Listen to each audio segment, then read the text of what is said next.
So I think that growing up in India and coming to the US via Nigeria, which is what I did. I taught high school in Nigeria before I came here as a student. Growing up in India, it was very clear to me that if I was interested in any kind of questions of freedom or liberation, I had to take on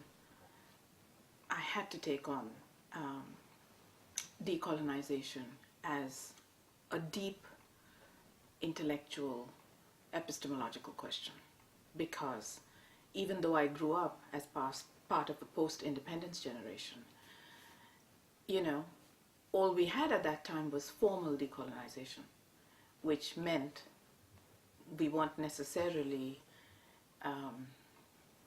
thinking about all of the deep ways in which colonization actually affects a people beyond,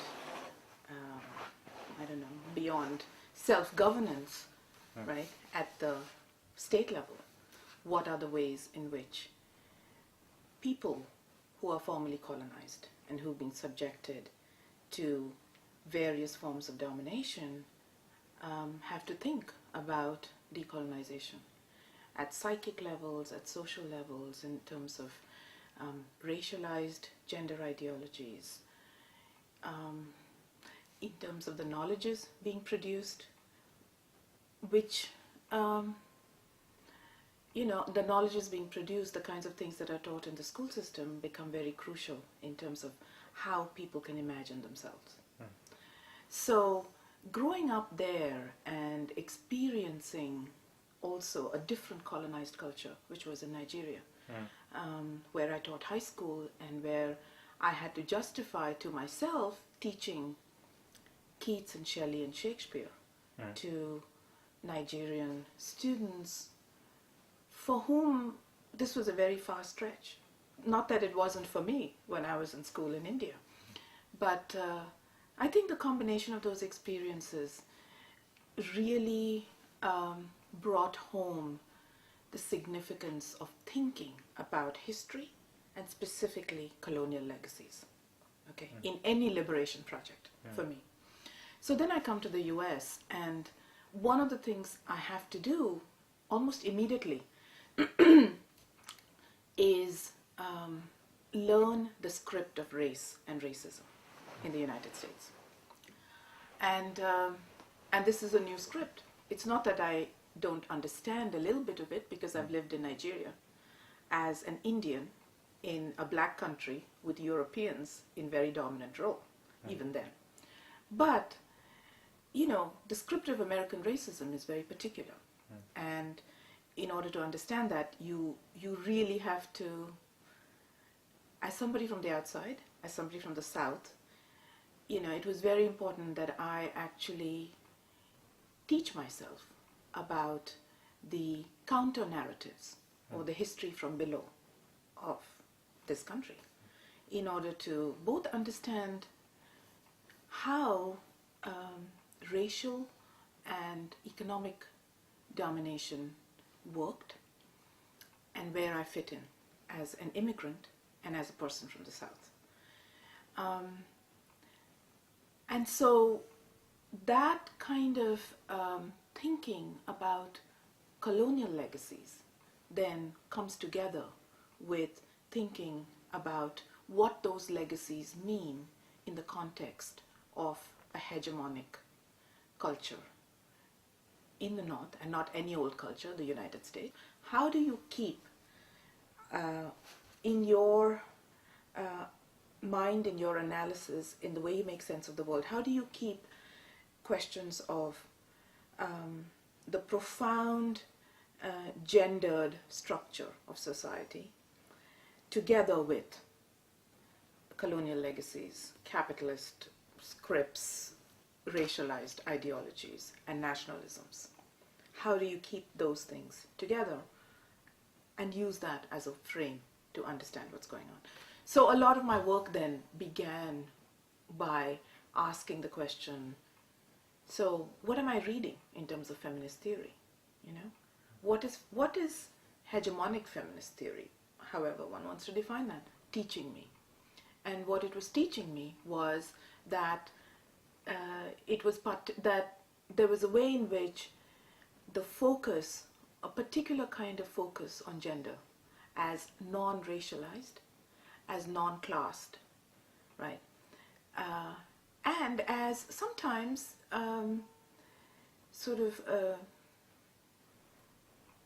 non-racialized, non-classed, and also taken for granted as US American.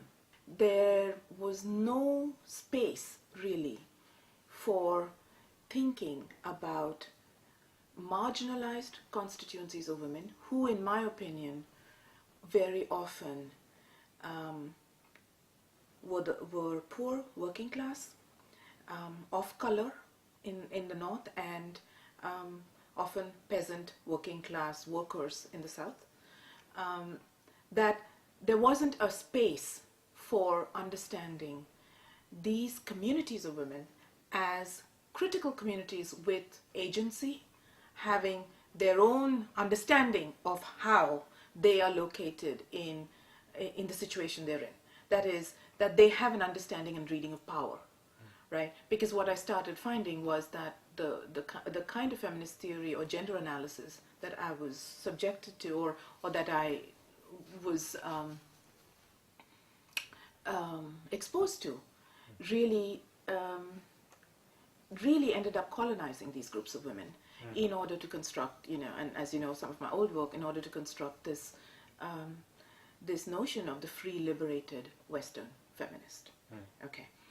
Socialist feminists, while paying attention to questions of class and women workers, very often did not pay attention to questions of colonialism and race.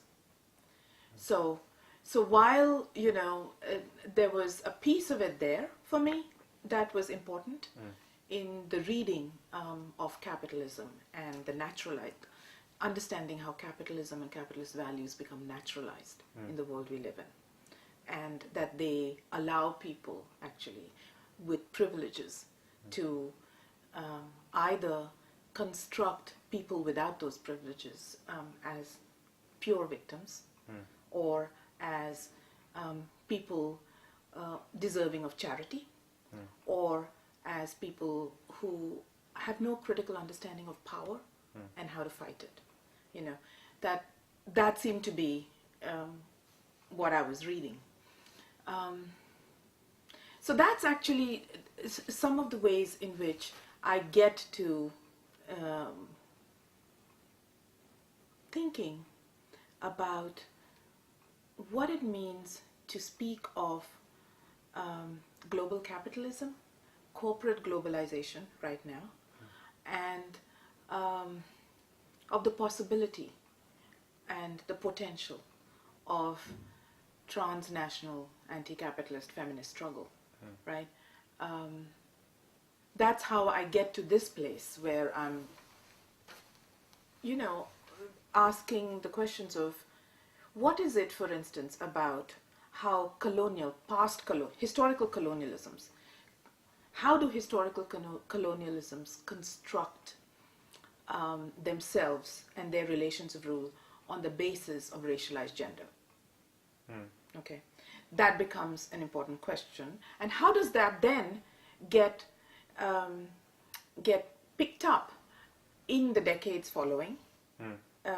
And how do capitalist relations of rule, in fact, utilize those gendered and racialized colonial legacies in order to now once again create surplus labor, once again create third world poor women as the preferred workforce, and can we actually talk about anti-capitalist struggle without understanding the importance of race, gender, colonial legacies in that struggle? So that, to me, is a really crucial question. And so one way to think about it is, now, in the world that we live in now, how does the colonial traffic in the imperial, right? how do imperialist projects now, imperialism, it seems to me that imperialism, militarism, and globalization, corporate, capitalist, corporate global, economic globalization are now hand in hand right now, right? So there's a lot of people who will talk about those three things as three different things, okay? But for me, first of all, we need to understand how those three systems, modes of operation, practices, right, interconnect and sustain each other, and how at the heart of some of those practices, right, are gendered and heteronormative sexual politics and ideologies, that cements. So the kind of imperialism and militarism we see now requires a sort of construction of masculinity. It requires thinking about exactly actually mobilizing the old colonial ideologies of, you know, white men rescuing brown women from brown men. It's a very old trope. It gets mobilized again, over and over. And that trope actually is very crucial in creating hegemonic consent. It's important to not disconnect, I guess, analysis of, historical analysis of racialized gender that, you know, we now have an incredible amount of literature on colonial legacies of racialized gender in different contexts in the world, you know, to not disconnect that work from the work that's happening now, which people would call anti-globalization work or anti-capitalist work, you know. So while on the one hand I think that the whole tradition of European Marxism and you know, you know, the left probably, I don't know enough about the left in Europe, but I know a little bit about the left in the US. I also know a little bit about the left in India, and that a lot of the sort of critiques of the left, both in India and in the US,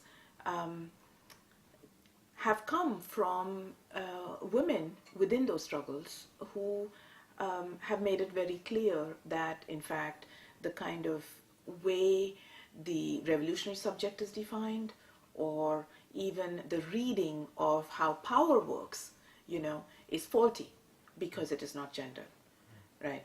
So some of the more interesting, like, union work happening right now, I think in the US, is with the Service Industrial Employees Union, where they figured out that they can't not pay attention, right, to the fact that women are the dominant workers in certain industries, like the health and the service industries, one, and two, that immigrant labor is also fundamental in this country to certain industries. So you cannot then go in and organize women and immigrants on the same kind of platform, because their experiences, in fact, are not exactly the same. So it's interesting because that then, it's a very on-the-ground example of how the moment you start paying attention to questions of gender and race, right, your practical politics, right, have to change. And then if you pay attention to that, the practical politics, and theorize from there, right, then you have a way to intervene in the larger discourses of the left,